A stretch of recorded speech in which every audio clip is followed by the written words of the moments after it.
ان دونوں کیفیات کو جمع کر لیجئے۔ پہلی کیفیت وہ یہ احساس کہ میرے رب نے کہیں مجھے چھوڑ تو نہیں دیا، یہ تشویش، یہ اضطراب کہ عشقست و ہزار بدگمانی۔ دوسرا احساس یہ کامیاب ہو سکوں گا، اتنا بڑا بھاری بوجھ اٹھا سکوں گا، کیا یہ مشن، اس کی ذمہ داری میں ادا کر سکوں گا؟ یہ دوسری تشویش ہے، اور اس میں ہمت کا کچھ جواب دے جانا، جیسے کہ نیورستینیا کا لفظ میں نے استعمال کیا۔ ان دونوں کیفیات کو جمع کیجئے تو اب صوفیاء کی ایک اصطلاح کے حوالے سے بات سمجھ میں آئے گی۔ قبض کی کیفیت، شدید قبض کی کیفیت تھی محمد الرسول اللہ صلی اللہ علیہ وسلم پر، جس میں کہ یہ سورہ مبارکہ نازل ہوئی ہے آپ کی دلجوئی اور تسلی کے لیے۔ اس کے لیے ذرا تھوڑی سی وضاحت مجھے کرنی پڑے گی۔ دیکھیے، انسانوں کی اکثریت تو ان پر مشتمل ہے جو بے حس ہوتے ہیں اور غبی ہوتے ہیں، جو ہو جائے ڈھیٹ انسان، کسی چیز کی کوئی خاص، بس اپنی فکر ہے، اپنے بطن اور فرج کے تقاضے ہیں، مال جمع کرنا ہے، اس سے آگے کوئی اور فکر نہیں، کوئی سوچ نہیں، کوئی احساسات نہیں۔ کسی کے دل پر کیا بیت رہی ہے ہمیں کیا، وہ جانے۔ کوئی بھوکا ہے ہمیں کیا۔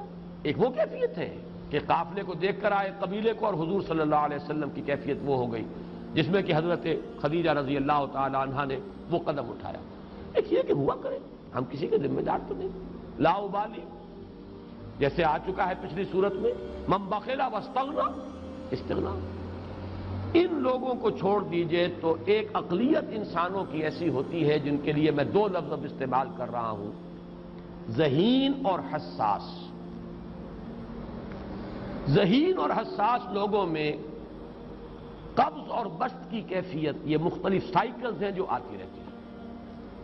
کبھی طبیعت میں پشمردگی ہے، دل بجھا ہوا سا ہے، کچھ نا امیدی سی ہے، خود اپنے اوپر اعتماد کی کمی محسوس ہو رہی ہے، مجھ میں صلاحیت نہیں ہے، میں کچھ نہیں کر سکتا، اب تک جو کچھ کیا بھی ہے، امنگ بھی ہے، امید بھی ہے، روشن پہلو نظر آ رہے ہیں۔ قبض کی کیفیت میں تاریک پہلو نظر آتے ہیں، مایوسی کے پہلو نظر آتے ہیں، پیسیمزم کی کیفیت، اور یہ جو بسط کی کیفیت ہے اس میں روشن پہلو۔ دیکھو یہ بھی تو ہے نا، آخر یہ بھی تو ہوا ہے، اور بھی ہو سکتا ہے، آخر اب تک میں نے یہ کام بھی تو کر لیا، آگے بھی مشکل آسان ہو سکتی ہے۔ یہ دو کیفیات ہیں قبض اور بسط کی، جن کو کہ صوفیاء کرام نے یہ اصطلاحات، یہ عنوان دیے، قبض اور بسط۔ جتنی انسان کے اندر حساسیت کی کیفیت زیادہ ہوگی، ذہانت زیادہ ہوگی، اتنا ہی یہ جو ویوز ہیں اس کی ایمپلیٹیوڈ زیادہ ہوتی ہے۔ کم ذہین انسان ہے، کم حساس ہے، آئیں گے تو صحیح ہے، لیکن یہ کہ وہ ویو جو ہے اس کا ایمپلیٹیوڈ جو ہے اس کے اندر اوپر اور نیچے کی کیفیت زیادہ نہیں ہوگی۔ لیکن جتنا یہ معاملہ بڑھتا ہے، یہ جو ویو ہے اس کے ایمپلیٹیوڈ بڑھتا چلا جاتا ہے۔ لیکن نارمل انسان کا معاملہ یہ ہے کہ یہ حدود کے اندر رہے، اسی کی ایک کیفیت جو ہے ایب نارمل جب ہو جاتا ہے، یہی ہے جو جدید ہماری جو سائیکولوجیکل میڈیسن ہے اس میں اسے مینیکس ڈپریسو سائیکوسس کہا جاتا ہے۔ مایوسی ہوئی تو اتنی ہوئی کہ جیسے کمر ٹوٹ کر رہ گئی، اور اسی ڈپریشن میں ہوتی ہیں خودکشیاں، خودکشی کر جاتا ہے، ڈپریشن۔ کچھ روشن پہلو نظر ہی نہیں آ رہا، کوئی امید کا پہلو نظر ہی نہیں آ رہا، کوئی صورت نظر نہیں آتی، کوئی امید بن نہیں آتی، کس طرف جاؤں، کدھر دیکھوں، کسے آواز دوں، اے ہجوم نامرادی دل بہت گھبرائے ہیں۔ اور جب آدمی محسوس کرتا I can't face these realities، he commits suicide۔ یہ اور جب کیفیت ہوتی ہے انشراح کی تو آدمی خوب بھاگ رہا ہے، دوڑ رہا ہے، امنگ ہے، محنت ہے، دوڑ رہا ہے، امیدیں ہیں، اب ہر چیز کا روشن پہلو نظر آ رہا ہے۔ عجیب ہے یہ۔ اصل میں مجھے کچھ تجربہ بھی ہوا ہے، ہمارے خاندان میں بھی یہ مرض موجود رہا۔ میرے والد مرحوم کافی طویل عرصے اس مینیک ڈپریسو سائیکوسس کے مریض رہے۔ کچھ ہوتا ہے یہ معاملہ، ویسے بھی شاید ہمارا خاندان جو ہے اس کیٹیگری میں آتا ہے جس میں ذہانت نسبتاً کچھ زیادہ ہے، حساسیت بھی نسبتاً کچھ زیادہ ہے۔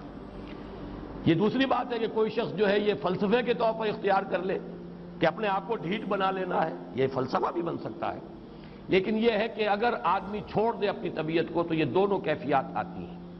انہی کیفیات میں اگر یہ جو اپورڈ اینڈ ڈاؤنورڈ موومنٹ ہے یہ ایک حد سے نکل جائے تو یہ بیماری ہے مینیک سائیکوسس، مینیک ڈپریسو سائیکوسس۔ اس میں جب آدمی ہوتا ہے وہ اپر کیفیت میں تو اس کے اندر بڑی عظیمت ہے، روشنی ہے، امید ہے، لوگوں سے گفتگو کر رہا ہے، حق بول رہا ہے، خوب جو ہے محفل کے اندر، اب وہ محفل میں اسے دلچسپی محسوس ہو رہی ہے اور اسے ہر چیز کا روشن پہلو نظر آ رہا ہے، خود اپنے وجود کا بھی روشن پہلو، دوسروں کے وجود کا بھی، دوسروں کی بات میں سے بھی وہ اچھا پہلو تلاش کریں گے، وہ برا پہلو تلاش نہیں کریں گے۔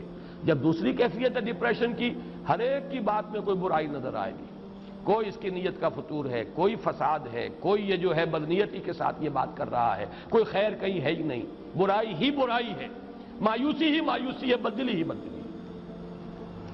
یہ ہے در حقیقت وہ کیفیت، اس کو غالب نے بہترین انداز میں تعبیر کیا ہے۔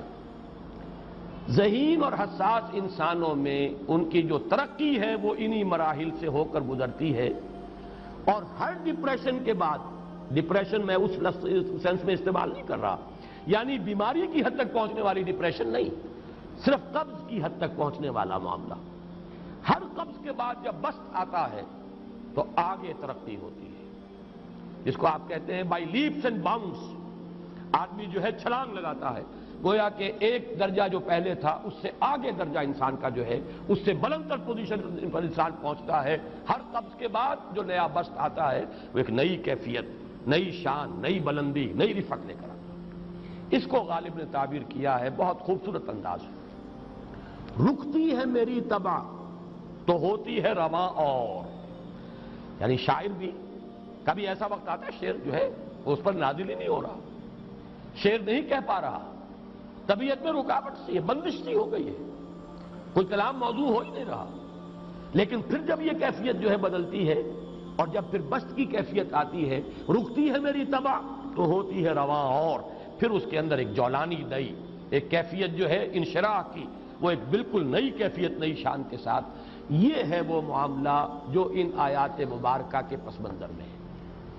اسی لیے اب میں آپ کو اس کا حوالہ دے رہا ہوں، تفسیر مظہری میں قاضی ثناء اللہ پانی پتی رحمت اللہ علیہ نے بہت عمدہ بات فرمائی ہے کہ حالت قبض اگر کسی شخص پر طاری ہو تو اس حال میں اکسیر کا درجہ رکھتی ہے یہ سورہ مبارکہ، اس لیے کہ یہ نازل ہوئی ہے محمد الرسول اللہ صلی اللہ علیہ وسلم پر اسی حالت قبض میں۔ وَالضُّحَىٰ وَاللَّيْلِ إِذَا سَجَىٰ مَا وَدَّعَكَ رَبُّكَ وَمَا قَلَىٰ وَلَلْآخِرَةُ خَيْرٌ لَكَ مِنَ الْأُولَىٰ وَلَسَوْفَ يُعْطِيكَ رَبُّكَ فَتَرْضَىٰ أَلَمْ يَجِدْكَ يَتِيمًا فَآوَىٰ وَوَجَدَكَ ضَالًّا فَهَدَىٰ وَوَجَدَكَ عَائِلًا